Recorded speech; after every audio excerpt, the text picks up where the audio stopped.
वसुदेवसुतं देवं कंसचाणूरमर्दनं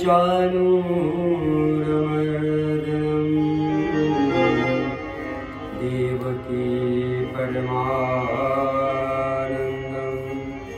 कृष्णं वन्दे जगद्गुरुं। विज्ञानशक्ति अवतरले बहुतरैक्य निर्लाळे विश्वरूप प्रभुतुने अर्जुन देवा बोधिजे तया नमन श्री कृष्णराया तया नमन श्री कृष्णराया। श्री गोपाल कृष्ण महाराज की जय। सर्वप्रथम धर्मगप्पा विथ धनंजय या यूट्यूब चॅनलवरती सर्वांचं मनपूर्वक सहर्ष स्वागत करून मी धनंजय लोणारकर आपल्या सर्वांना दंडवत प्रणाम करतो। 15 तारखेला जगद्गुरु असणाऱ्या भगवान श्री गोपाल कृष्णांची जन्माष्टमी आहे, अवतार दिन आहे। त्या जन्माष्टमी निमित्त श्रीकृष्णाष्टमी निमित्त सर्वांना मनपूर्वक हार्दिक मनापासून खूप साऱ्या शुभेच्छा। माझ्या गोपाल कृष्णांनी जसं चरित्र केलं, जसं संपूर्ण आयुष्य व्यतीत केलं, जगले, त्या लीळांप्रमाणे त्यांच्या वागण्याप्रमाणे आपण सर्वांचं चिंतामुक्त निर्भयतेने आयुष्य जावं ही सदिच्छा व्यक्त करतो। गोपाल कृष्ण खरं तर त्यांच्याबद्दल बोलताना जग तर थकलेलंच आहे, परंतु ज्या शेषाला, ज्या नागाला 1000 तोंड आहेत तो सुद्धा थकलेला आहे। म्हणून एक भजन आहे,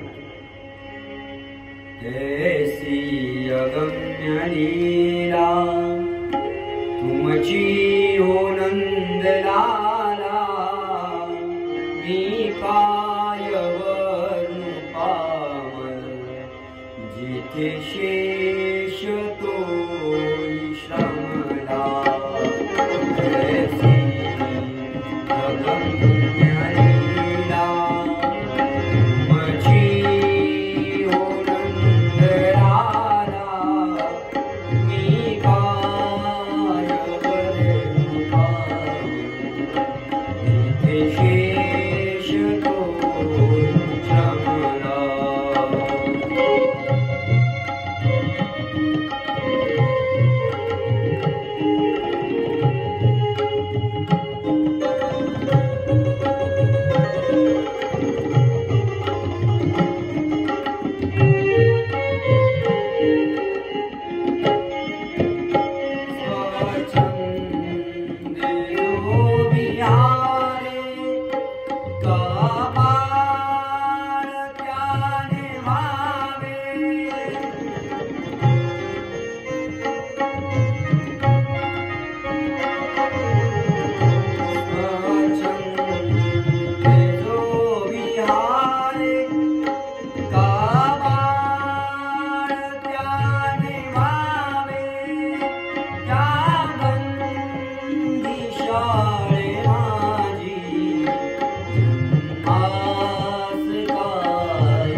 देवाची स्तुती करत असताना, गोपाल कृष्णांचं वर्णन करत असताना जिथे शेष श्रमलेला आहे, थकलेला आहे, तिथे मी काय वर्णन करावे। परंतु देवाच्या लीळांचं, चरित्राचं वर्णन करून आपली वाणी पवित्र करण्याचं हे सर्वात महत्वाचं माध्यम आहे। म्हणून माझ्या गोपाल कृष्णांच्या, जगद्गुरु असणाऱ्या, नटखट असणाऱ्या गोपाल कृष्णांच्या लीळांचं थोडक्यात वर्णन करून वाणी पवित्र करण्याचा प्रयत्न करतो। आमच्या गोपाल कृष्णांनी जगत वंद्य असणाऱ्या फक्त हिंदूंचाच नव्हे तर संपूर्ण जगाचा धर्मग्रंथ ठरू पाहणाऱ्या असणाऱ्या श्रीमद भगवद्गीतेत जो श्लोक सांगितलेला आहे तो महत्वाचा आहे. परित्राणाय साधूनां विनाशाय च दुष्कृतां धर्म संस्थापनार्थाय संभवामि युगे. जेव्हा जेव्हा या पृथ्वीवरती सज्जनांवरती अत्याचार होईल, दुर्जन वाढतील, धर्माचा ऱ्हास होईल, अधर्म बोकाळेल, त्या वेळेला मी या पृथ्वी तलावरती अवतार येईल आणि प्रत्येक युगामध्ये नव्हे तर प्रत्येक काळामध्ये परमेश्वराचा अवतार होत असतो. त्या काळात साजेसा द्वापार युगामध्ये का अवतार घ्यावा लागला? जर भगवद्गीता जेव्हा सांगितली तेव्हाचा जरी विचार केला, सज्जन असणाऱ्या पांडवांकडचं सैन्य कमी होतं आणि दुर्जनांकडचं म्हणजे दुर्योधनादी कौरवांचं सैन्य जास्त होतं. म्हणजे अधर्म करणारे लोक वाढलेले होते. मथुरेमध्ये स्वतःच्या पित्याला बंदीखान्यात टाकून आपल्याच बहिणीला नजर कैदेत ठेवणारा भाऊ अर्थात कंस मामा जन्माला आला होता. तो फक्त आप्तेष्टांना जवळच्यांनाच बंदीखान्यात टाकत नव्हता, तर तो स्वतः आणि त्याचे सर्व सैनिक राक्षस प्रजेवरती, मथुरेवरती, आजूबाजूच्या परिसरातल्या सर्व जनतेवरती अनन्वित अत्याचार करत होते. आणि जेव्हा जेव्हा परमेश्वराला काकुळतीला येऊन एखादा भक्त बोलवत असतो, पुकारत असतो, आवाज देत असतो, तेव्हा तेव्हा परमेश्वराला या पृथ्वी तलावरती यावंच लागतं. कंसाचा अत्याचार एवढा वाढला होता का त्याचं संपूर्ण सैन्य हे राक्षस सैन्य असल्यासारखं होतं. मोजकेच लोक चांगले होते त्यात. आणि त्यांच्या अत्याचाराचं स्वरूप काहीच कशालाच मर्यादा नव्हत्या. जिथे जेव्हा जसं वाटत तसं कर वसुली होती. चालता येता जाता येता चालणाऱ्या सहज कोणालाही मारून लोक पुढे जायचे, सैनिक मारायचे, अत्याचार करायचा. त्याचा न्याय निवाडा करणं असा प्रकारच नव्हता. लोकांची संपत्ती लुटली जायची, गोरगरिबाला वाली राहिलेला नव्हता. हाहाकार माजलेला होता संपूर्ण मथुरेमध्ये. आणि त्यावेळेस जेव्हा हाहाकार माजलेला आहे, स्वतःच्या बहिणीला बंदीखान्यात नजर कैदेत ठेवलेला आहे, स्वतःच्या पिताला बापाला टाकलेला आहे, जो सज्जन आहे त्याला कैद करून त्याच्यावरती अत्याचार सुरू आहे. दीनदुखी लोक पुकारतायत, देवाला यावं. दीनदुखियो रे जपी पुकारा, दीनदुखियो ने जपी पुकारा, लेके आया जन्म श्याम प्यारा, ओ लेके आया जन्म श्याम प्यारा, ओ लेके आया जन्म श्याम प्यारा.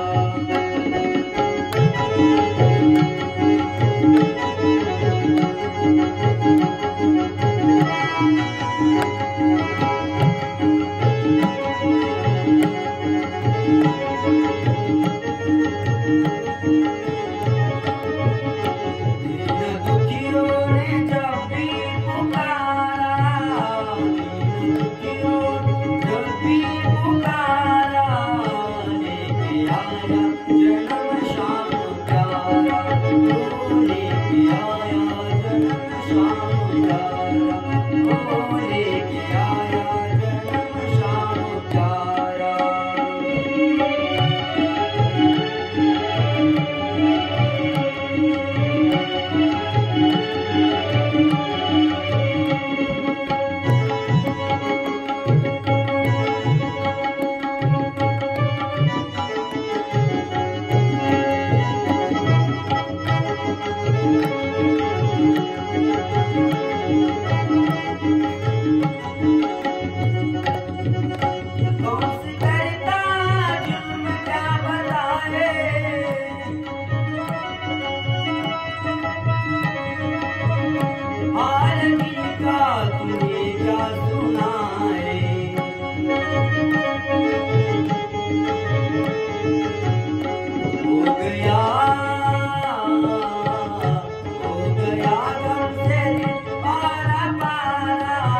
सर्वांना बंदी खाण्यात टाकून त्याचं समाधान झालेलं नाहीये.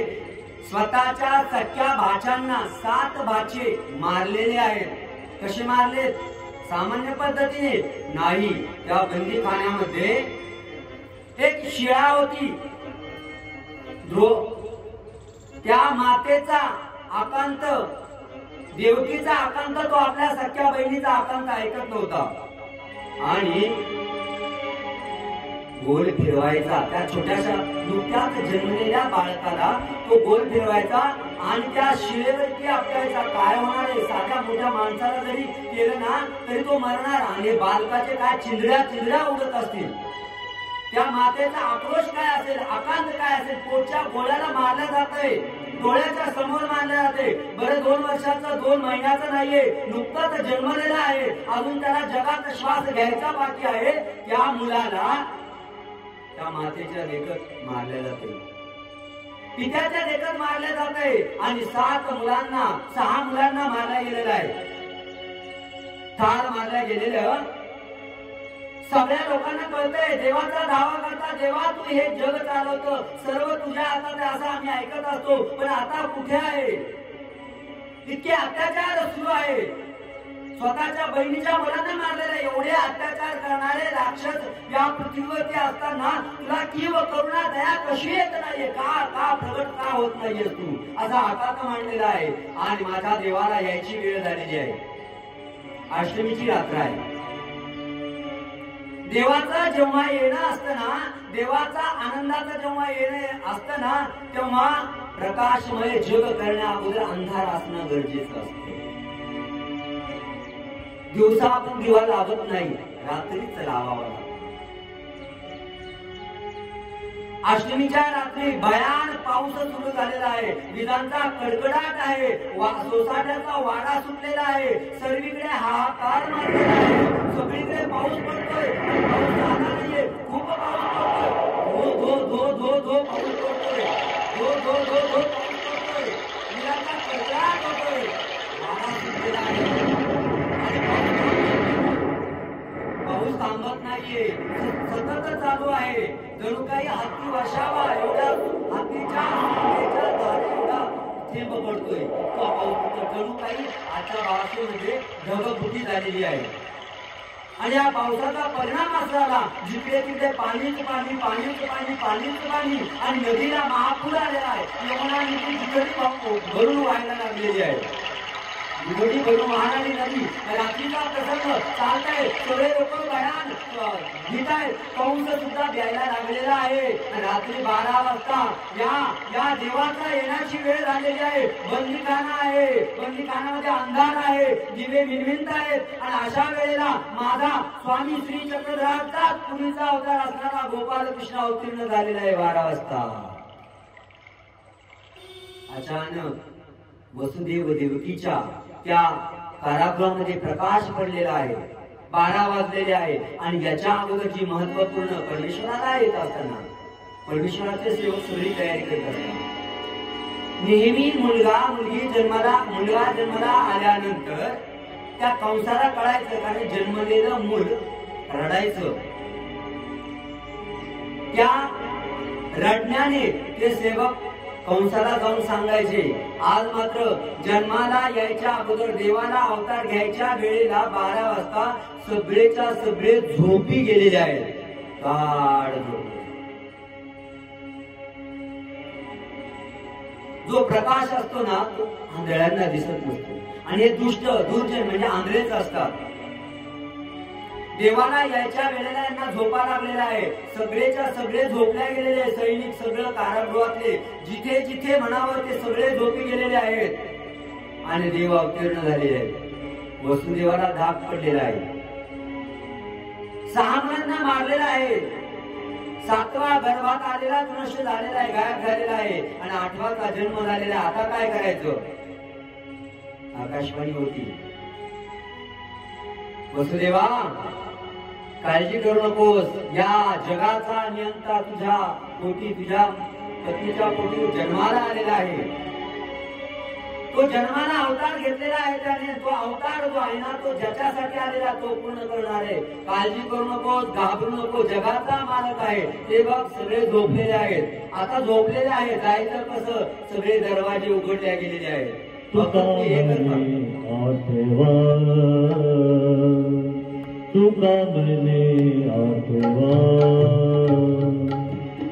मूळ गरी पाठवा, मूळ गरी पाठवा, मूळ गरी पाठवा. तुका मने आठवा, तुका मने आठवा, तुका मने आठवा.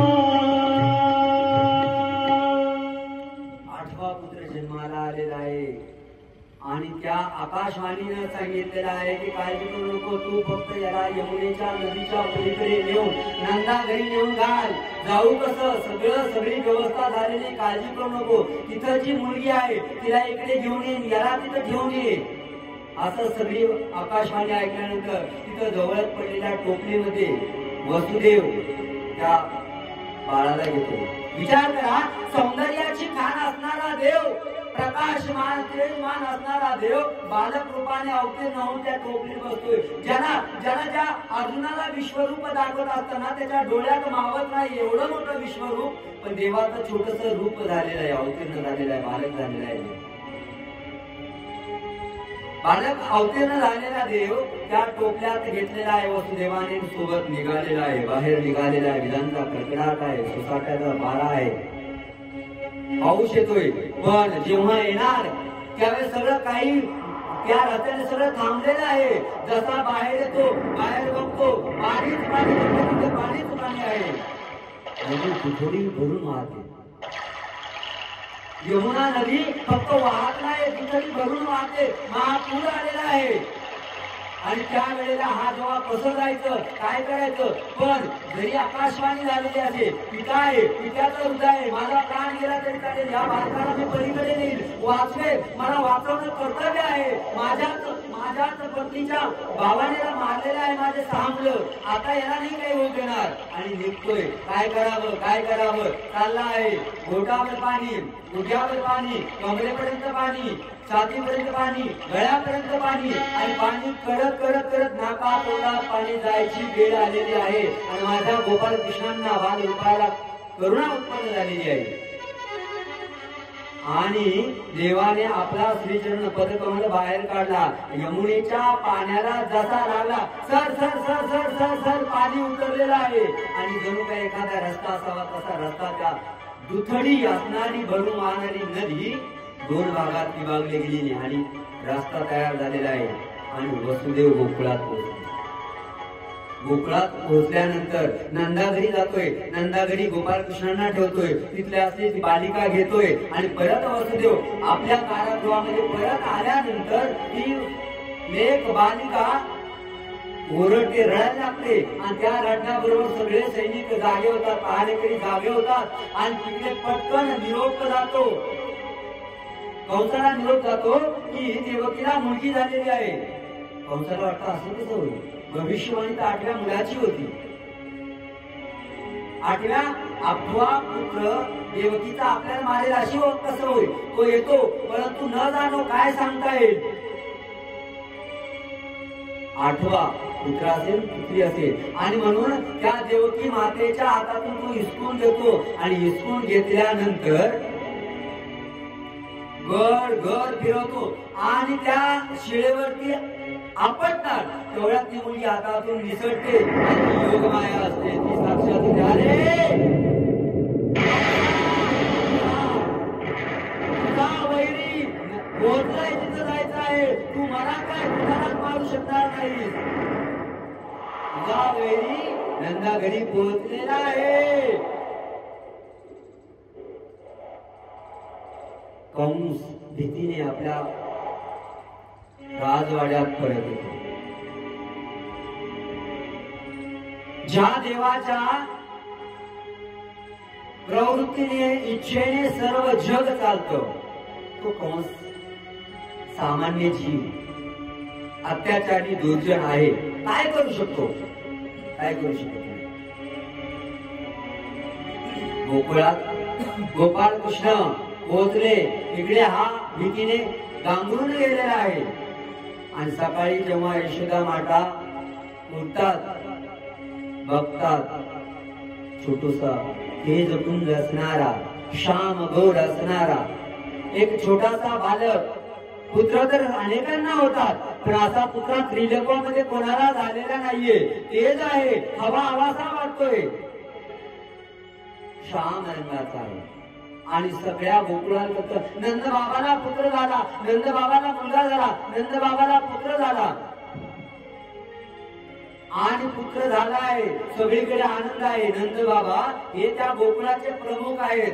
आनंद झालेला, सगळ्या आनंदा हर्षभरीत झालेला आहे. सगळ्या नगराला गुढ्या तोरण रांगोळ्या काढल्या गेलेल्या आहे. नंद बाबाला पुत्र झालाय, चला भेटायला जाऊया. आणि त्या मुलाला बघितल्यानंतर बऱ्याच जणांना हेवा वाटायचा, मलाही पुत्र आहे, मलाही मुलगा आहे. असा गोंडस का नाहीये, असा सुंदर का नाही, श्याम आहे, श्याम गौड आहे, तेजस्वी वाटतोय, हेवा वाटायला लागला प्रत्येकाला. तुला पाहिला नंदाचा नंदन, पाहिला पाहिला नंदाचा नंदन. तेने में दिल, तेने में दिल, तेने में दिल मन, तेने में दिल, तेने में दिल, तेने में दिल मन. पाहिला पाहिला नंदाचा नंदन, पाहिला पाहिला नंदाचा नंदन. मोर मुकुट पितांबर, मोर मुकुट पितांबर. काया गोंधळीचा भार, काया गोंधळीचा भार. तेने में दिल, तेने में दिल, तेने में दिल मन मन मन मन. तेने में दिल, तेने में दिल, तेने में दिल मन.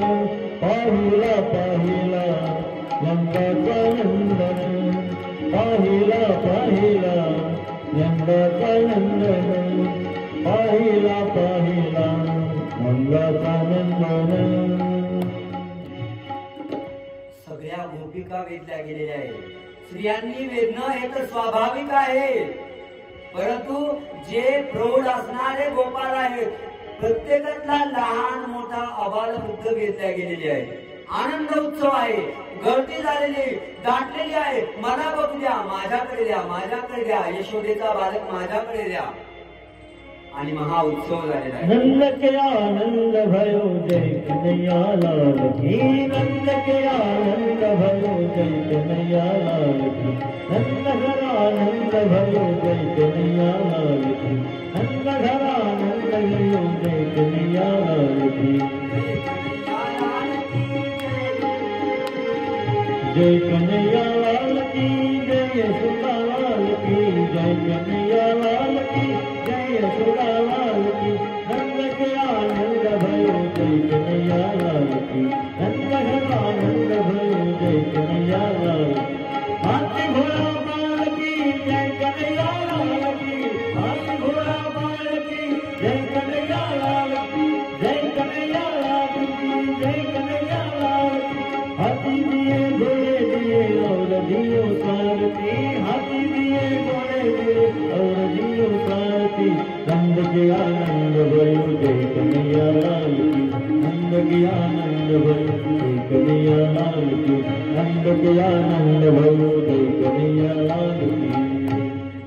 गोपाळ कृष्णांचं हवा हवाचं रूप बघून सगळेच वेदल्या गेलेले आहे. गोपाळ कृष्णांचा अवतार जगातला कुठलाच माणूस असा नाही ज्याला जन्मताच शरी संकट येतात, परंतु परमेश्वर आपण रडतो ना, संकट दुःख अडचणी. गोपाळ कृष्णाचं चरित्र बघायचं. जन्माच्या अगोदर त्यांच्या मृत्यूची तयारी आहे, जन्माला यायच्या अगोदर त्यांना मारण्याची तयारी आहे. कुणाचं झालं असं नाही झालं, एकमेव उदाहरण आहे. रडले का देव, माझी अडचण, मला अडचण यायला नाही. गोपाळ कृष्णाचा जन्म झाला, काही दिवसातच पुतना मावशी आली, भेटायला, दर्शन घ्यायला, स्तनामध्ये विष घालून मारायला. साधं नाहीये. परमेश्वराला माणूस सोडत नसतो. तुम्हाला आम्हाला काय सोडणार आहे? काळजी करायचं नाही. देवाला सोडलं नाही. देवाला, कुठल्या देवाला? जगाच्या मालकाला लोकांनी सोडलं नाही, या जीवांनी माणसांनी सोडलं नाही. तुम्हाला आम्हाला काय सोडणार आहे? म्हणून विचार करताना गोपाल कृष्णाचं चरित्र समोर ठेवायचं. मन खचून जाणार नाही. धैर्य येईल. लीळा ऐकायच्या, विसरून जायच्या, वाचायच्या, आठवून द्यायच्या, सोडून द्यायच्या नाही, त्या आचरणात आणायच्या. आणि त्या संकटासमयी देवाने काय केलं कसं करण्याचा प्रयत्न करायचा. तुम्ही म्हणाल देवाकडे सामर्थ्य होतं, बलवान होते, देव होते. मी सामान्य माणूस आहे. प्रत्येकाकडे बल असतं. प्रत्येकाकडे वेगवेगळ्या ज्या त्या पद्धतीने ज्याचं त्याचं बल असतं. त्या बलाचा उपयोग करून त्या संकटावरती मात करायची असते. पूतना मावशी आली, मामळवट्ट आला. मामळवट्ट आला. यशोदेला सांगतो, नाही ग, कुठल्या नक्षत्रावर जन्मला आहे, कुळाचा घात करील, नाच करील. देऊन तो अच्छा असं आहे का? काय केली पाहिजे ती लीळा? श्रीकृष्ण कथा सगळ्यांना माहितीये. काय केलं? पाठ, मुसळ, जेवढे जड वस्तू होत्या त्या सगळ्या पाठीमागे लागल्या. त्यामुळे संकट येणार, त्या संकटांवरती मात करायची आहे. मामळवट्ट आला, पूतना मावशी आली, कागासुर आला, बगासुर आला. असुरांची इतकी रांग, इतकी रांग, इतकी रांग, एक एक यायचा. एक काय करा, सत्यानाश नायनाट करून टाकायचा देव. नाडला तो फोडला. जो शरण आला त्याचं रक्षण केलं. बरं, माणसं तर वेदल्या गेली, जळचरे वेदल्या गेली, प्राणी सुद्धा वेदल्या गेले. गायींना राखण्यासाठी जेव्हा जाऊ लागले ना मोठे झाल्यानंतर, त्यावेळेस गोपाल कृष्णाभोवती सगळ्या गायी जमायच्या. माणसांनाही दुर्जनांनाही खतम केलं. पण देवाचा हेवा करणारे देवता सुद्धा सुटल्याने देवतांनी सुद्धा देवाचा हेवा केला. इंद्राला वाटलं मी गोपाल कृष्ण पाऊस पाडतो. किती पाडतो? तुफान पाऊस पाडतो. आणि पाऊस पाडल्यानंतर गोपाल कृष्ण गोवर्धनाला करंगोळी उचलतात. हातावर नाही, डोक्यावर नाही, करंगोळीवर उचलतात आणि सगळ्या गोकुळस्थ जनांचं रक्षण करतात. इंद्राचा गर्व हरण होतो. देवाला, देवतांना सुद्धा आमच्या देवाचा हेवा वाटायचा. आला, जमिनीवरती आला. गोपाल कृष्णांची माफी मागितली. इंद्र ब्रह्मा सुद्धा आला. काय काय गोपाल कृष्ण, गोपाल कृष्ण, गोपाल कृष्ण. कोण आहे तो? पाहतोच माझ्या. आला, सगळ्या गोपाळांना, गायींना चोरून घेऊन गेला. गोपाल कृष्ण, अरे जो अनेक रूप दाखवू शकतो. सगळे गोपाल, गायी, सगळं गोपाल कृष्णच नटले. आपले बरेच दिवस झाले. ब्रह्माचा एक क्षण झाला. त्याला वाटलं काही हाहाकार ऐकू येईल. काहीच नाही, सगळं निवांत चालू. बघायला जिकडे तिकडे गोपिका, गायी सगळ्या आहेत. आणि त्यानं बघितलं, अरे आपण आलो, त्यानंतर माघारी याने आणले असेल. पाहतो तर तिथं पण आहे. असं कसं झालं? तर ते पाहताना त्याच्या लक्षात आलं, अरे मी तर इथं आलोय, पण तिथं एक ब्रह्मदेव बसलेला आहे. आणि मग याची फजिती झाली आणि देवाचे श्रीचरण धरले. देवाने जिथं अहंकार, जिथं दुष्टपणा, तो समूळ नष्ट केला. परमेश्वर जेव्हा जेव्हा अवतार घेतात, आमचे स्वामी श्री चक्रधर सुद्धा आपल्याला बऱ्याच गोष्टी, जीवन कसं जगावं, कसं वागावं, कसं उठावं, कसं चालावं, हे सुद्धा जाणीव त्या चरित्रामधून होत असते. गोपाल कृष्णांनी वर्तमानात जगण्याचं शिकवलं. जेव्हा वेळ आली गोकुळ सोडण्याची, गेले सोडून मथुरेला गेले, मथुरा सोडून द्वारकेला गेले. गेलेल्या गोष्टीबद्दल पश्चाताप केला नाही. अरे मुरली मनोहर असणारा गोपाल कृष्ण नंतर मुरली हातात घेत नाही. संकट येतं मथुरेवरती, ते संकट स्वतःच्या अंगावरती घेतो आणि तो पळून जातो. अनेकांना पळायला लावणारा देव पळतो आणि त्या देवाचं पळणं सुद्धा सार्थकी होतं. लोक त्या पळणाऱ्या देवाचं दास होण्यासाठी रणछोड दास होतात. आमचं विजयी होणं सुद्धा सार्थकी नसतं. द्वारका उभी केली, किती मोठी द्वारका, सोन्याची द्वारका. जे सोनं आज काही लाखामध्ये जातं, तोळा काय तोळा ग्राम. द्वारका होती अख्खी द्वारका म्हणजे सोनं फक्त काय गळ्यात नव्हतं घातलेलं. एखाद्याकडे किती सोनं असेल, गळ्यात, हातात, आणखी काय मोबाईल, आखी घराच्या घर सोन्याचे होते. असं म्हणतात सोनं सोनं लोक करतात, परंतु जगामध्ये सोन्यासाठी दोन माणसं कायमचे प्रसिद्ध आहेत. सोन्याची लंका आणि सोन्याची द्वारका. ना सोनं गोपाल कृष्णांच्या कामी आलं, बुडवावी लागली, आणि रावणाच्या कामी आलं. सोन्याची द्वारका उभी केली, अनेक दुष्टांचं निर्धारण सुरू आहे. जो जसा आला आडवा आला तसा फोडला, झाला आडवा फोडला. शरण आला अभय, मरण नाही. भक्त आहे, त्याच्या भक्तीचा स्वीकार केलेला आहे. पण दुष्ट आहे, दुर्जन आहे, माफी पण द्यायची. असं नाही का आला की लगेच संधी द्यायची. शिशुबाळाला 99 अपराध, 99 वेळा अपराध केले, देवाने कोटी घातले. 100 झाले, भरले, गाडगं भरलं, कार्यक्रम झाला. गोपालकृष्णाचं चरित्र खरंच खरंच खूप अवघड आहे. कशासाठी, किती किती सांगावं, कसं कसं सांगावं. पहिल्यांदा मी म्हटलं तसं शेष 1000 मुख तोंड असणारा शेष श्रमलेला आहे. आपण काय बघतो, सोन्याची द्वारका, त्या द्वारकेमध्ये सगळे सुखी आहेत. जो दुःखी असेल त्याचं दुःख दूर करायचे. पण हे सगळं करत असताना देवाने समाजहित राहावी म्हणून गुरुच्या घरी जाऊन आश्रमात जाऊन अभ्यास सुद्धा केला. अभ्यास केला नाही, गुरु दक्षिणा दिली. आता नुकतंच पोहत झालंय. किती जणांनी पोहतायला गेले मला माहिती नाही. पण आपल्या हक्काचा अधिकाराचा दिवस म्हणजे नारळी पौर्णिमा, पौते पौर्णिमा, रक्षाबंधनचा दिवस. त्या दिवशी गुरुला अर्पण पोत करायलाच हवं. देवाने सुद्धा जेव्हा 14 दिवस सांदीपनी ऋषींच्या आश्रमामध्ये अभ्यास केला, त्यावेळेला अभ्यास केल्यानंतर त्यांना गुरु दक्षिणा म्हणून आपल्या गुरु भावा म्हणजे गुरुच्या मुलाला परत घेऊन आले. तो पांचजन्य शंका आहे ना, ज्या दैत्याला राक्षसाला मारलं होतं त्याच्यापासून बनवलं होतं.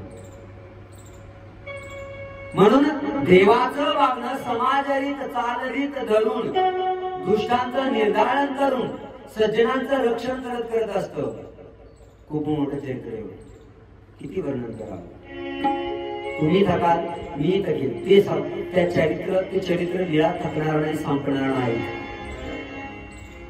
नाही संपणार. त्या लीळा वर्णन करता करता आपला अंत होईल, त्या लीळांचा अंत होणार नाही.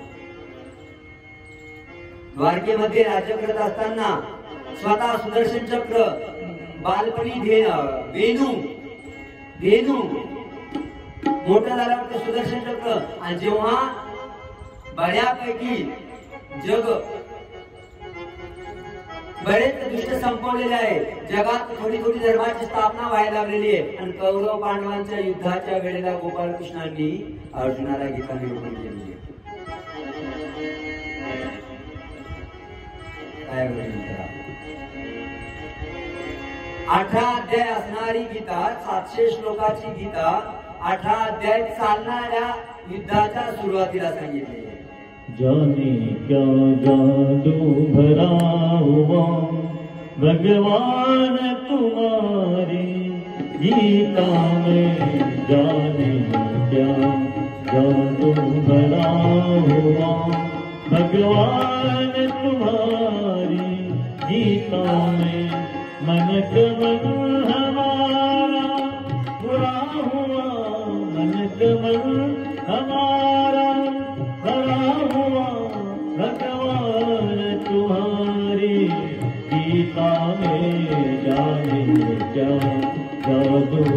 हुआ भगवान तुम्हारी गीता में जाने क्या जादू भरा हुआ भगवान तुम्हारी गीता में।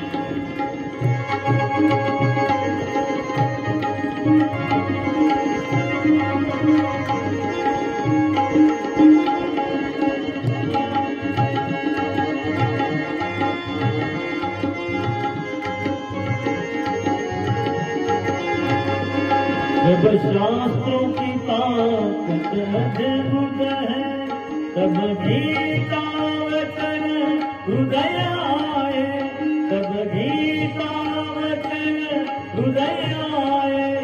युग युग का नाता जुड़ा हुआ, युग युग का नाता जुड़ा हुआ भगवान तुम्हारी गीता में जाने क्या जादू भरा हुआ भगवान तुम्हारी गीता में जाने क्या जादू भरा हुआ भगवान तुम्हारी गीता में। देवाचं चरित्र समजणं तर अवघड आहे, पण देवाने सांगितलेलं ज्ञानही समजणं अवघड आहे. जगातले सगळे दुष्ट नष्ट केल्यानंतर देव निजधामाला येईल. पुन्हा म्हणे काय वर्णावं त्यांचं वर्णन काय. आपल्या बळाने नाही, हे ईश्वराच्या बळाने बोलणं असतं. देवाची पुन्हा कुणाला सगळ्यांना जमत नाही, माहिती सगळ्यांना असतं, बोलणं सगळ्यांना जमत नाही. ज्याच्यावरती देवाची कृपा असते ना त्याला जमत. आपल्या वेळे नाही मी बोलत, सखा कृपावंत वाचा त्याची. आपल्याला गोपालकृष्णांना अष्टमीच्या दिवसापुरतं मर्यादित नाही ठेवायचं आहे, गीता जयंतीपुरतं नाही ठेवायचं आहे. जीवनात त्यांनी सांगितलेलं ज्ञान आचरण करू ती खरी अष्टमी आहे. आपली अष्टमी काय असते? अष्टमी उपवास, रात्री करंजा लाडू, रात्री जागायचं. गोपालकृष्णांनी सांगितलेल्या गीतेत किती श्लोक आहे हे सुद्धा बऱ्याच वेळा माहिती नाही. काय सांगितलं तेही माहिती. फक्त अष्टमी साजरी करतो आपण, वर्षातला एक कार्यक्रम करत असतो. करायचा नाही का? नक्कीच करायचा. आनंदाचा दिवस आहे, करायलाच पाहिजे. पण त्या देवाने जे सांगितलेलं आहे, जसं वागायला सांगितलेलं आहे, त्यावरती चालण्याचा आपण प्रयत्न करतोय का, हा आपण आपल्याला प्रश्न विचारायचा. भक्त कोणता? जे देवाने सांगितलेलं आहे तसं करणारा तो भक्त. आम्ही नावाचे असतो भक्त. अष्टमी करायला हवी. अहो जेवढा आपल्याला जास्त मोठ्यात मोठे गावकीची काय आणखी मोठी करायला हवी. पण त्या अष्टमीच्या दिवशी तो गोपालकृष्णांना आठवण्याचा प्रयत्न नाही करायचा. तर त्या गोपालकृष्णांची भगवद्गीता सांगितलेली आहे. मराठीमध्ये, हिंदीमध्ये, इंग्लिशमध्ये अनेक ट्रान्सलेशन उपलब्ध आहे. ते वाचायला हवे, त्यानुसार करायला हवं. तेव्हा ती अष्टमी साजरी होईल. नंतर मी गोपालकृष्णांचा कसा सच्चा भक्त आहे हे दाखवण्यासाठी आपल्या घरामध्ये भला मोठा देखावा करायचा, स्टेज करायचं आणि त्या दिवशी लोकांना जेवण घालायचं. खिचडी खायची, साबुदाणा खिचडी खायची, भगर खायची, उपवास करायचा नाही. हीच भक्ती नाही. तर त्या गोपालकृष्णाने सांगितलं मलाच शरण ये, माझीच भक्ती कर, दुसरं कोणालाही भक्ती करू नको. एकनिष्ठ भक्तीचं जे वचन देवाने दिलेलं आहे तिथे त्यानुसार आपल्याला वागावं लागेल.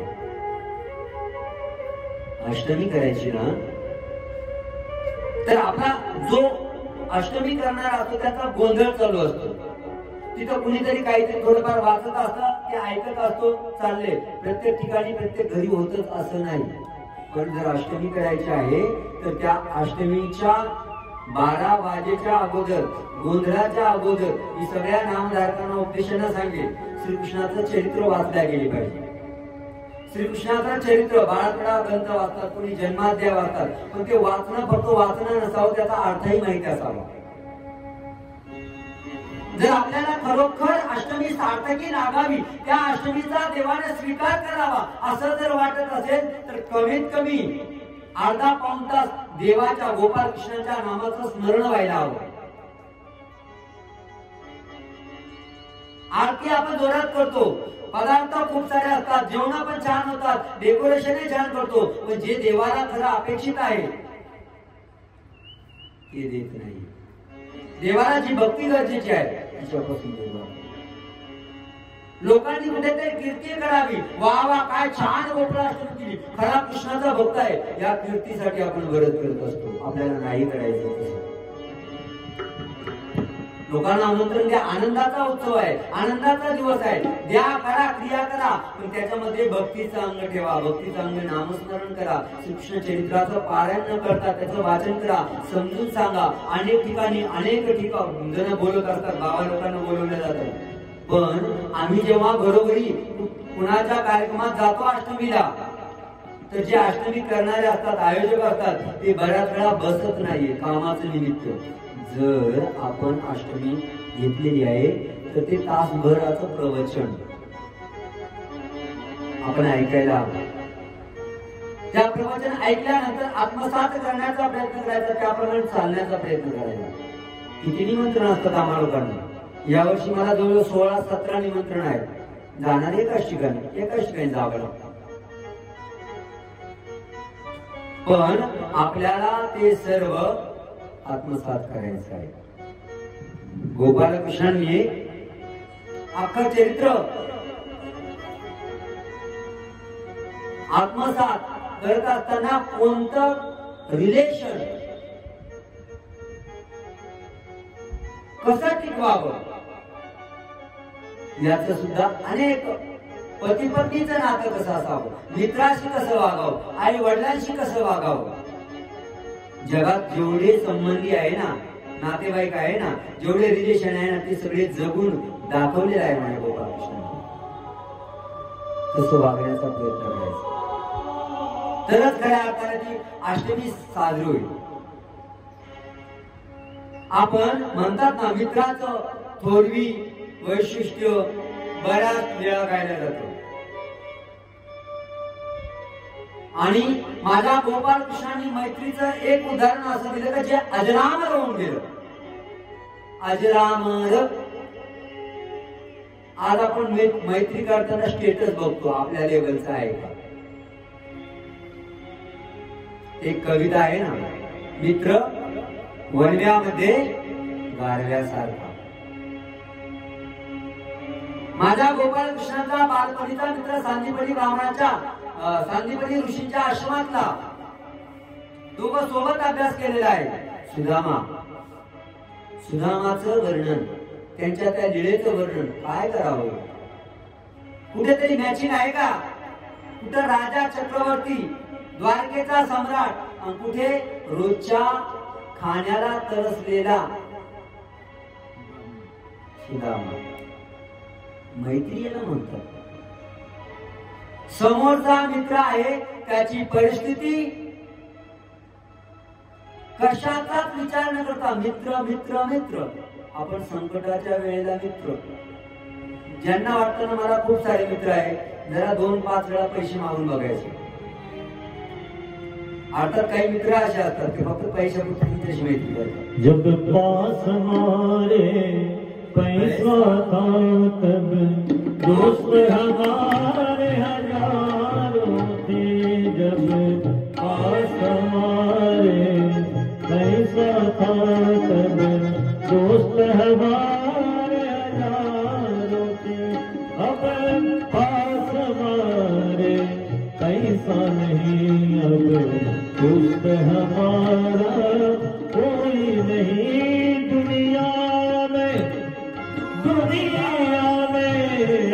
दुनिया में हमारा कोई नहीं. सब साथी है प्यारे मतलब के, सब साथी है प्यारे मतलब के, सब साथी है प्यारे मतलब के गोपाल कृष्ण मैत्री टिकवली.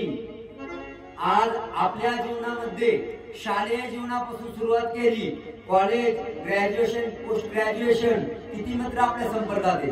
जे आहे ते निर्मळ मनाचे आहे का? ते फक्त कामाशी काम ठेवणारे आहे?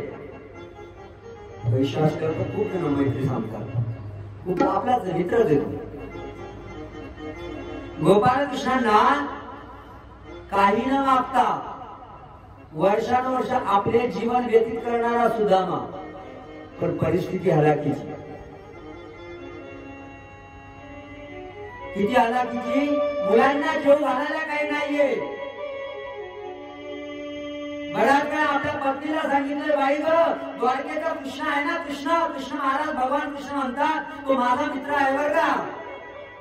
रोज माधुकरी मागून आणायची आहे, शिला मागून आणायची आहे, खाऊ घालायचा आहे.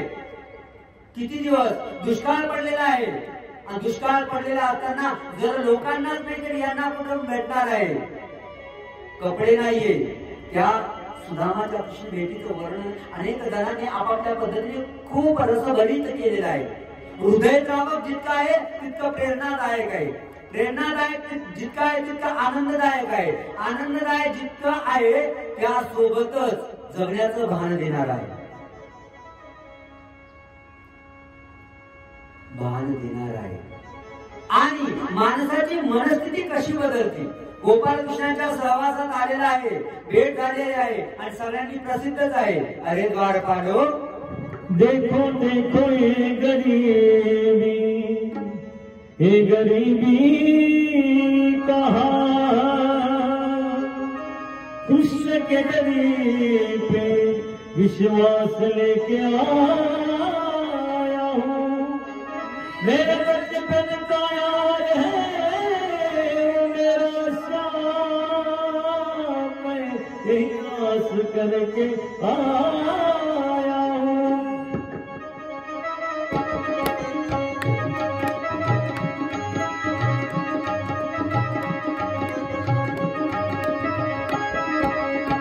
अरे द्वार पालो कन्हैया से कह दो, अरे द्वार पालो कन्हैया से कह दो, किधर पे सुदामा गरीब आ गया है, किधर पे सुदामा गरीब आ गया है.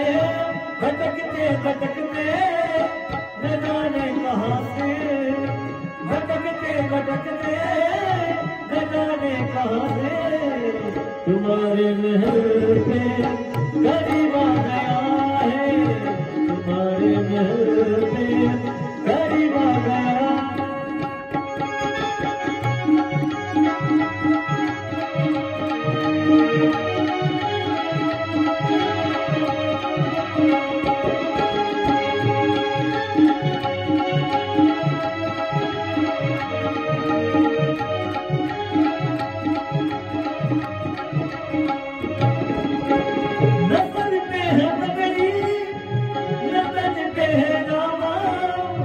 बता दो कन्हैया को नाम है सुदामा, बता दो कन्हैया को नाम है सुदामा.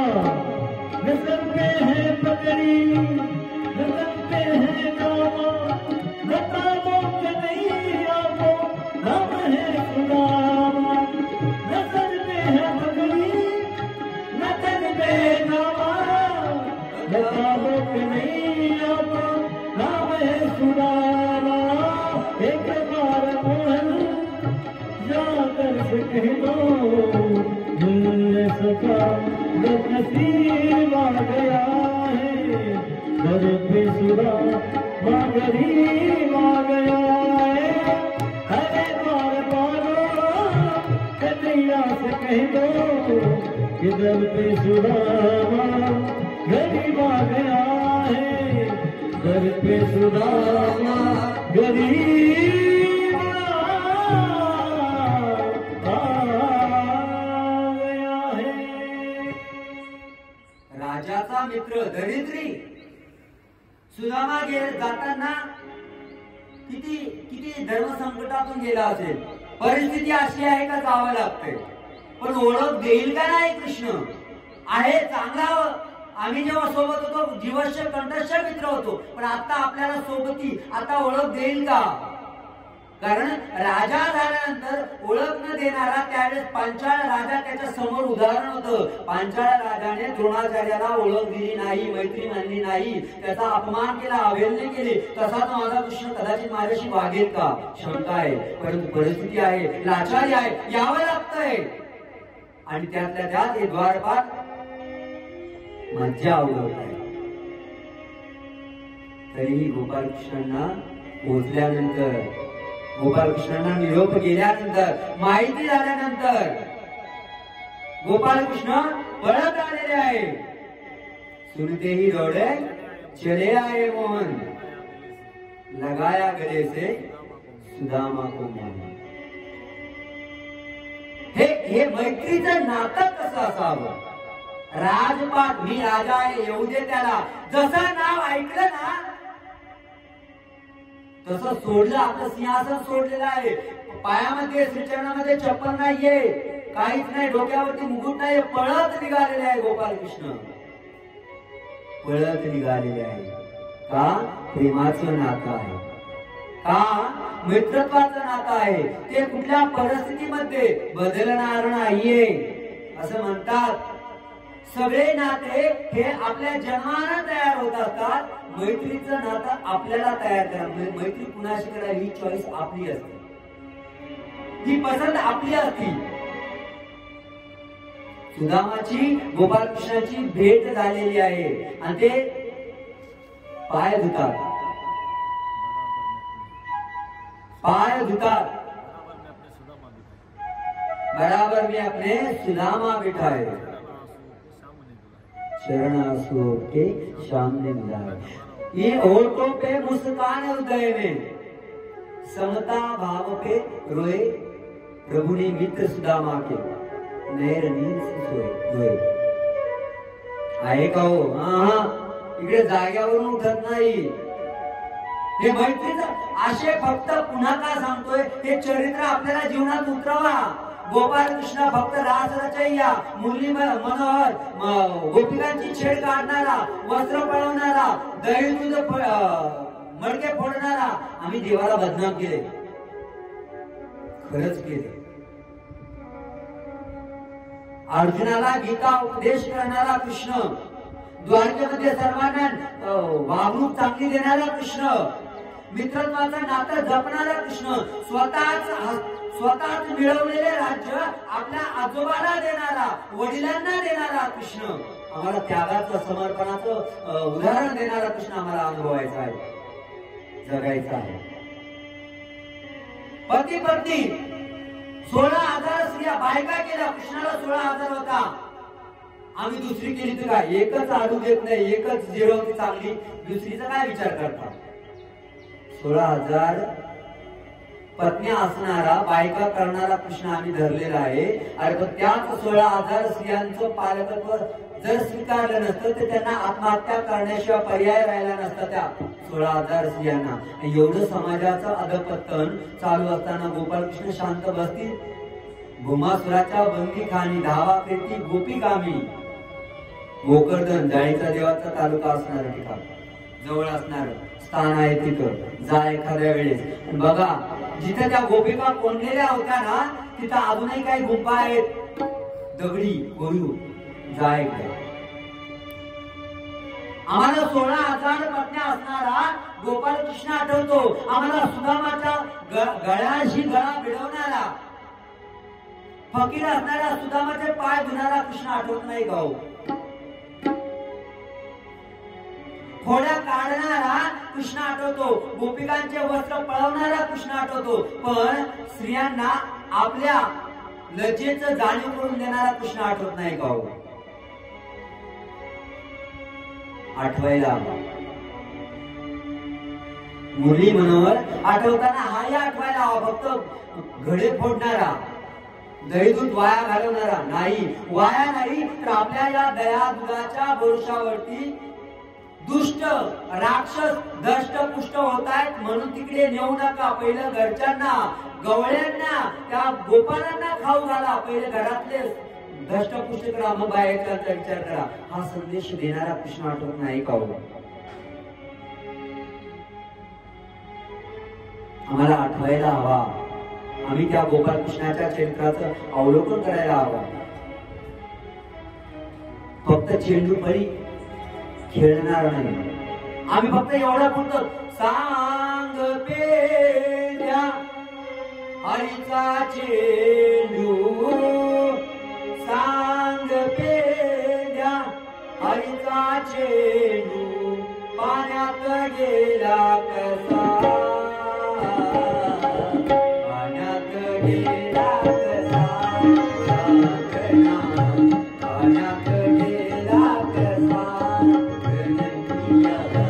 पाण्यात गेला कसा. हो सांग पेढ्या पेढ्या पेढ्या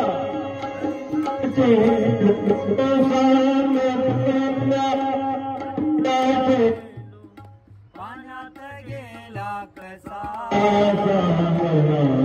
पाण्यात गेला कसा, सागरा पाण्यात गेला कसा, सागरा पाण्यात गेला कसा. गोपाल कृष्ण पाण्यात गेले, चेंडू फळी खेळत जेवढाच कृष्ण झाला. पण ज्या काळ्या नागाच्या रहाण्याने ते संपूर्ण पाणी विषयुक्त झालं होतं. जे पाणी पिल्याने अनेक जण मरत होते, पशु पक्षी मरत होते. ते पाणी निर्विष करून तिथून कालियाला हाकलून देऊन निर्भय करणारा कृष्ण आठवत नाहीये का आम्हाला? आम्हाला तो कृष्ण आठवायला हवा जो निर्भय करतो. कालिया मर्दन करणारा कृष्ण पण का करतोय? प्राणी मात्रांची काळजी करतोय. हा कृष्ण आम्हाला बघायचा आहे. आम्हाला हा कृष्ण बघायचा आहे की जो अनेकांचे दुःख दूर करतोय. आम्हाला खोडी काढणारा फक्त लक्षात ठेवायचा नाहीये. काही दुष्ट लोकांचं कपट करणारा कृष्ण नाही. शकुनीच्या नजरेने बघायचं नाही आम्हाला. दुर्योधनाच्या नजरेने बघायचं नाहीये. आम्हाला देवाच्या लीळा वाचायच्या आहे, देवाचं दर्शन घ्यायचं आहे. दुर्योधनाला खूप वेळा दर्शन झालं होतं, नाही बदलला तो. दर्शन होणं, अष्टमी साजरी करणं म्हणजे भक्त असल्याची निशाणी नाहीये. मी म्हटलं ना, दुर्योधनाला कित्येक वेळा दर्शन झालं, नाही बदलला. तो त्यांना गोपालकृष्णाने कपटी म्हणायचा. आम्हाला गोपालकृष्णांना ओळखायचं आहे. ओळखायचं म्हणजे काय करायचं आहे? त्यांनी जे ज्ञान सांगितलेलं आहे, त्यांनी जे वागायला सांगितलंय तसं वागायचं आहे. जेव्हा आपण त्याने सांगितलेल्या ज्ञानानुसार वागू ना, चालू ना, त्यावेळेस आपण अष्टमी करण्याचं सार्थक होईल. म्हणून म्हटलं ना, मंदिरात गेलो 1000 वेळा गोपालकृष्णाची मूर्ती पाहतो, पण ती मूर्ती समजतो आपण. ती मूर्ती नाहीये, ती प्रतिकृती आहे. देवाचं स्मरण करून देणारी ती मूर्ती प्रतिकृती आहे. देवाच्या अस्तित्वाची, गोपालकृष्णाच्या लीळांचं स्मरण करून देणारी ती आहे. आपण त्याला दगडाची मूर्ती समजतो, आहे दगडाची, समजून चालत नसतं. मंदिरात किती वेळा दर्शन घेतलं ते महत्वाचं नाही, दर्शन कसं घेतलं ते महत्वाचं आहे. देवाने जसं सांगितलं तसं घेतलं, कसं घेतलं. म्हणून म्हटलं, दुर्योधनाने खूप वेळा दर्शन घेतलं, पण त्या दर्शनाचा त्याला फायदा झाला नाही. अर्जुन काय नेहमी गोपालकृष्णासोबत राहायचं का? पांडव काय नेहमी गोपालकृष्णासोबत राहायचे का? नाही, नेहमी राहत नव्हते. पण जे देवाने सांगितलेले त्याप्रमाणे वागत होते. म्हणून 100 कौरवांपैकी 99 कौरव मारले गेले आणि पांडवांना एकाच्या केसाला धक्का सुद्धा लागलेला नाही. हे देवाच्या सांगितलेल्या ज्ञानाचं सामर्थ्य आहे, केलेल्या आचरणाचं सामर्थ्य आहे. लीळा वाचत असताना चिंतन करायला हवं, त्यावरती मंथन व्हायला हवं. तेवढ्या पुरतं नाहीये. जेव्हा आपण त्या असं अवलोकन करतो, बघतोय ना, प्रेमाने देव बांधला जातो. प्रेमाने विदुराच्या घरी कन्या होत्या कन्या. तिकडे दुर्योधनाच्या पंचपक्वानाने राजा आहे, तो हस्तिनापूरचा होणारा सम्राट आहे, त्याच्या घरचं जेवण सोडलं आणि विदुराच्या घरी गोपालकृष्ण येऊन कन्या आरोहण केल्या. त्या आरोहण करत असताना ज्या कन्या पात्रवळी वाढल्या ना त्या आजूबाजूला जात होत्या. मनमोहन मुरलीवाला मनमोहन मुरलीवाला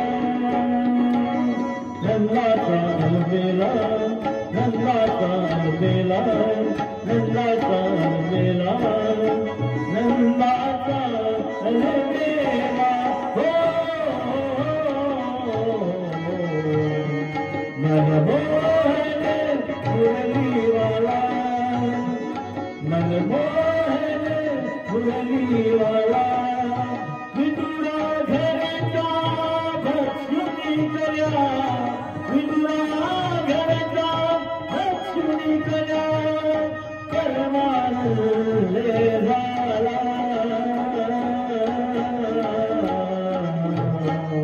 मनमोहन मुरलीवाला वाला वाला मनमोहन मुरलीवाला मनमोहन मुरलीवाला नंदाचा अलबेला नंदाचा अलबेला हो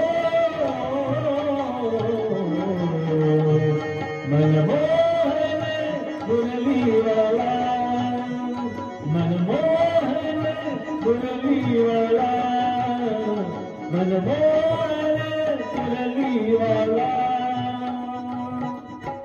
देवाला आपलंसं करण्यासाठी प्रेम असतं, प्रेम गरजेचं असतं. पंचपक्वान्नाचं भोजन सोडून विदुराच्या घरी येतात. जो जगाला बांधणारा आहे, जेव्हा खूप कृष्ण खोड्या करतोय आणि यशोदा माता कंटाळते, त्याला उखळाला बांधण्याचा प्रयत्न करते. दोऱ्यात नाही बांधल्या जात, वैतागते, कंटाळते, रागवते, दोरी आखुडत पडते आणि जेव्हा रडकुंडीला येते ना तेव्हा उखळाला बांधण्यासाठी दोरी द्यायचं. त्या दोरीला नाही बांधल्या गेल्या, यशोदा मातेकडून प्रेमाने बांधल्या गेल्या. म्हणून म्हणतात ना सबसे ऊंची प्रेम सगाई. प्रेमाचं नातं सगळ्यात उंच असतं. गोपाळकृष्णाचं प्रेम आपल्याला घ्यायचं आहे, गोपाळकृष्णांनी सांगितलेलं ज्ञान आपल्याला घ्यायचंय, त्याप्रमाणे वागायचं आहे. काय वर्णन अहो जगात असा कोणी माणूस नाही, कुठली बँक नाहीये की जी मुठभर पोह्याच्या बदल्यामध्ये द्वारका देणार, सोन्याची नगरी देणार, राज्य देणार. सुदामा आला, त्याने फक्त मुठभर पोहे दिले, पोहे तांदळाचे दाणे म्हणतात, पोहे दिले आणि काय दिलं बदल्यात? नगरी. सुदामा ब्राह्मणा दुःख नगरी पिढीला सुदामा ब्राह्मणा दुःख नगरी पिढीला सुदामा ब्राह्मणा दुःख नगरी पिढीला उसे घर पोहे घेऊन या त्याचे घरीला गेला मुठी पोळी घेऊन या त्याचे घरीला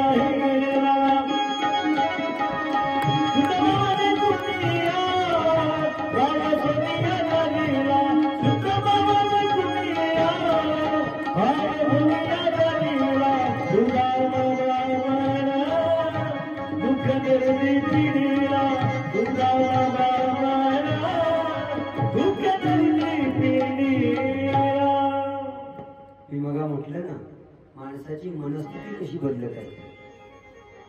गोपाळकृष्णाने त्याचं खूप आगत स्वागत खूप केलं चांगलं.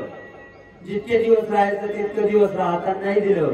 त्याला खूप ऊर भरून आला. माझा मित्र गोपाळकृष्ण द्वारकेचा राजा माझा मित्र आहे आणि मला ओळख दिलेली आहे. त्याला खूप आनंद झालेला आहे.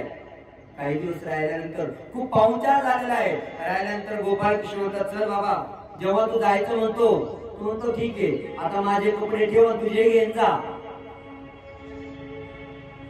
ज्या गोपाळकृष्णाबद्दल अतिव श्रद्धा निर्माण झाली होती, गोपाळकृष्ण जेव्हा सगळं काढून ठेवायला होता श्रीकृष्ण महाराज, त्यावेळेस तो म्हणतो, अरे बापरे, मी तर मोठ्या अपेक्षेने आलतो, याला काय मागावं आणि आता काही देईन आपण, कसं मागावं, मागत नाही तसाच निघतो. आणि जेव्हा निघतो तेव्हा कपडे पण काढून घेतो आणि रस्त्याने विचार येतो, अरे काही नाही रे बाबा, बडा घर कोकळवासा वाढ जाये. याने गोपाल आणि कृष्णाने माझा खूप खूप सन्मान केला, पण काहीच दिलं नाही, रिकाम्या हाताने पाठवतोय. आणि म्हणून त्याला कळत नकळत मनात अनेक वाईट भावना येतात. जसं जसं आपल्या नगर पोहोचतो आणि मग कळतं, अरे आपल्याला तर नगरी दिली, राजा बनवले. ते राजा बनवण्याचं सामर्थ्य देवात असतं. मुठभर पोह्याच्या बदल्यात जगा वेगळा याचकानी, जगा वेगळा धनी. जगा वेगळा याचकानी, जगा वेगळा धनी. मुठभर पोह्यासाठी सांगा, राज्य दिले का कोणी? देवाची संगत सोबती ही दुःखापासून, त्रासापासून, नरकापासून मुक्त करणारी आहे. आता देव नाही, देवाचं साधन आहे. आपण जी अष्टमी करतो ती तशी करायलाच हवी, देवाला जास्त चांगली करायला हवी, पण त्यात चरित्राचं वाचन, समजून सांगणं, त्याप्रमाणे वागणं, स्मरण हेही होणं गरजेचं आहे. हे महत्वाचं सांगतो. तुम्ही म्हणाल की मग करायची नाही का? करा, फक्त तुमची यथाशक्ती असेल, तुमची दातृत्वाची क्षमता असेल तर तुम्ही 40 लोकांना 400 लोकांना बोलवा, पण त्या ठिकाणी ज्ञानाचंही दातृत्व झालं पाहिजे. एकीकडे प्रवचन चालू आणि दुसरीकडे गोंधळ चालू असं नाही. त्यावेळेला तिथं बसायला हवं. अरे या लीळांचं वर्णन करणारा पावन होतो, वर्णन लीळा ऐकणारा सुद्धा पुण्य पावन होत असतो. त्याच्या अनेक पापांचं, अनेक दुःखांचं क्षरण होत असतं. आता तुम्ही ऐकताय ना, हे जर तुम्ही एकाग्र चित्ताने ऐकत असाल, शांत बसून ऐकत असाल, तुमचे अनेक पाप धुतल्या जाणार आहेत, अनेक संकट दूर होणार आहे, अनेक अडथळे पार होणार आहेत. कसे? दिसत नाही. परमेश्वर जादू दाखवत नाही. कोणत्या दुःखापासून देवाने वाचवले ते आपल्याला कळत नाही, कळत नसतं. म्हणून आपल्याला दुःखापासून मुक्त व्हायचा असेल तर देवाने गोपालकृष्णांचं चरित्र नीट वाचा, शांततेने वाचा. एकदा नाही, दोनदा नाही, 4 नाही, 1000 वेळा वाचा. 1000 वेळा एकच लीळा वाचताना तुम्हाला काहीतरी वेगळंच जाणीव होईल. नवम नवम तम मधुरम तथापि. नाविन्य आहे. कोहिनूर हिरा ज्या बाजूने बघाल ना त्या बाजूने वेगळे पैलू दिसत असतात. तसंच चरित्र आहे. ते वाचत राहा. सर्वांना पुन्हा एकदा अष्टमीच्या खूप साऱ्या शुभेच्छा. आणि सोबतच सर्वांनी आनंदाने, उत्साहाने अष्टमी साजरी करा. आणि साजरी करण्याबरोबर मी ज्या 2 गोष्टी सांगितल्या, चरित्राचं वाचन आणि स्मरण, हेही करण्याचा प्रयत्न करा. आपण केला तर खऱ्या अर्थाने ती साजरी होईल असं मी मान्य करतो, समजतो. आणि आज या ठिकाणी थांबतो.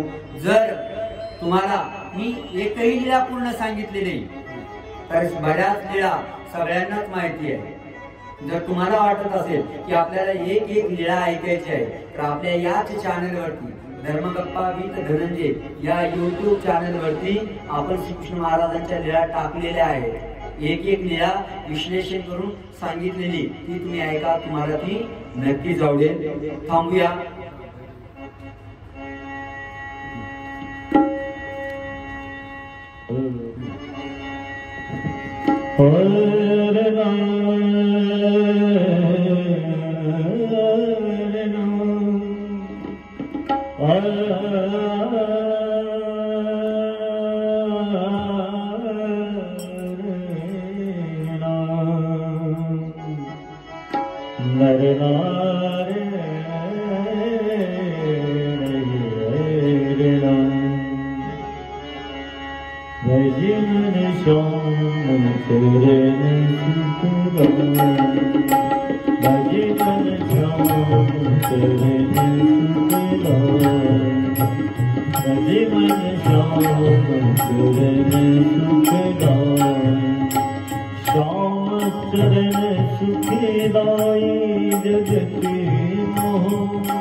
मला ज्यांनी साथ दिलेली आहे असे सद्भक्त वर्धा तळेगाव येथून आलेले श्री नंदूभाऊ बाकरे, त्याचप्रमाणे अमरावती जिल्ह्यातल्या श्री गोविंदराव बाबांच्या चरणस्पर्शाने पुण्य पावन झालेल्या नानोरी तालुका चांदूर बाजार येथून आलेले मंगेश भाऊ मोहोळ यांनी साथ दिलेली आहे. दोघांनाही धन्यवाद, दंडवत प्रणाम.